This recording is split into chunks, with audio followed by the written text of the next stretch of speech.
Greetings, YouTube. I got the inclination to build my lovely daughter a table, an epoxy poured table, and a couple of people that I respect told me, man, you really ought to start with something a little smaller.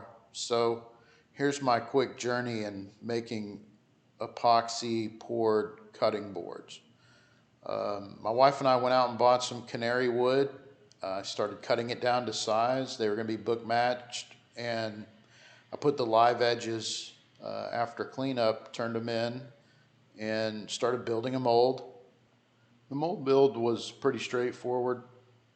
You you just build it out at the size that you want your cutting board to be, leaving that channel in the middle, and for the epoxy pour, and of course caulking the edges so you can hopefully keep from epoxy pouring out.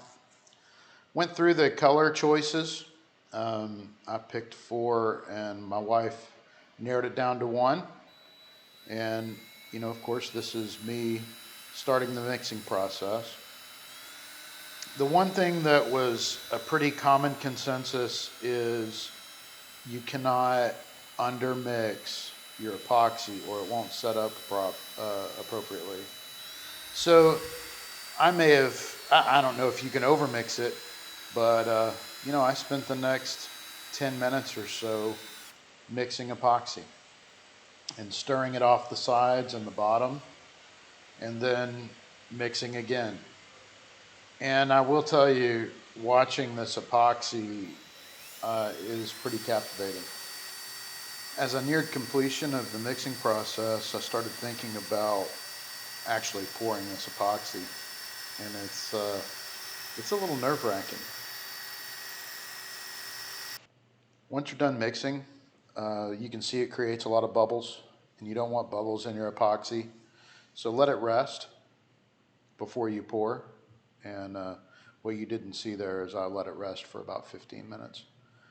So here I start pouring, and it was about here that I started thinking about all of the tips, tricks, and everything else that I had watched on YouTube, and started thinking, man, I need to put a caulk dam around this wood.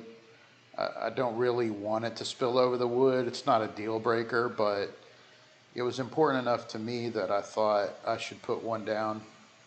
So I did that and quickly realized I've got to move this into the house.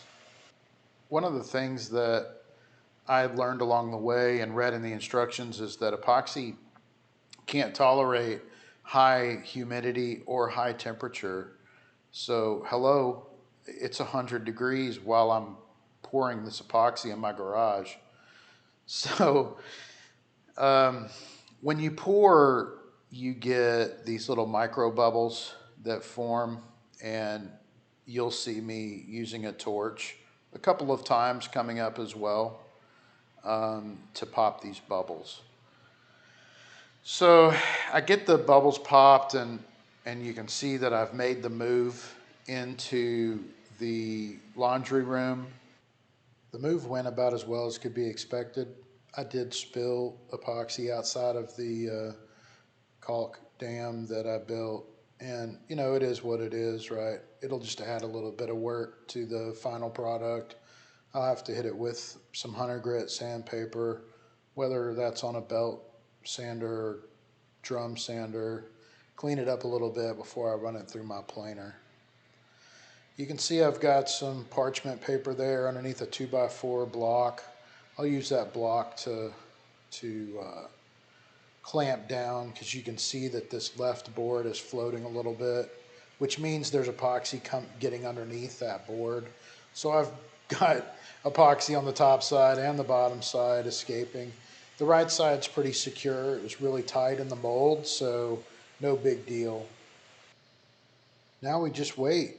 We've got about a 24-hour time frame for it to start to get solid. It'll be a little bit tacky, and 48 hours, it's probably ready to go. I think I waited 72 hours or so before I decided to start popping it from the mold. But,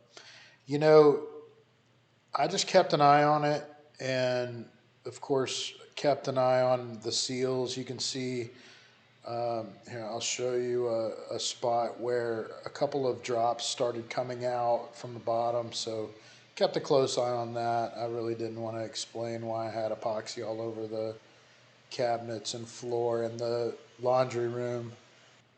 And now we wait, let it set up, and we let it finish up that process, and then we start popping it out of the mold. It's pretty easy to get out of the mold. Just used a putty knife and a wedge and got it out of there. And really, that was about halfway done. So I hit it with 100 grit sandpaper, and cleaned up some of the epoxy that was on top of it after it was broken out of the mold. And then I ran it through the planer, took down about 1/8 of an inch, and prepared for the long sanding process. On the bottom, I probably went from 100 to 400, and then on the top, I went from 100 to 800 grit sandpaper. And once I got to 800, I was happy with the finish.